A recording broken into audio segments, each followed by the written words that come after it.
Hindi na kailangang maghintay pa ng mga senior citizens na umabot hanggang 100 taong gulang upang makatanggap ng cash gift mula sa pamahalaan. Kasunod ito ng ginawang paglagda ni Pangulong Bongbong Marcos Jr. noong February 26, 2024 para sa Expanded Centenarian Act. Ito ay sa ilalim ng Republic Act No. 11982 o ang Act Granting Benefits to Filipino, Octogenarian at Non-Genarians. Layunin ng batas sa mabigyan ng benepisyo ang mga senior citizens na nasa edad na 80, 85, 90 at 95 ng tig 10,000 pesos maliban pa sa 100,000 pesos na ibibigay kapag umabot sa 100 taong gulang o centenarian. Ikinatuwa naman ito ng Commissioner ng National Commission of Senior Citizens na si Retired General Ricardo Rainier Cruz III sa tulong na ibinigay ng pamahalaan para sa mga senior citizen. Ay nako, napakalaking tulong to. Una kasi nire-recognize dati mga 100 years old. Pero ngayon po,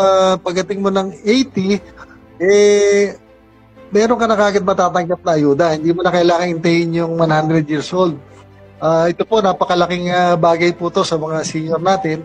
At dahil makatulong na rin po to sa pambili ng gamot at saka sa mga ibang pangangailangan po ng ating mga senior. Magiging epektibo ngayong taon ang nasabing batas para sa mga senior citizens. Kasunod nito, hinihikayat ng nasabing komisyon ang mga senior citizen na magparehistro sa pamamagitan ng online registration ng National Commission of Senior Citizens. Kailangan po namin na para sa pagbigay po ng ayuda, mabilis po kami makapag-distribute.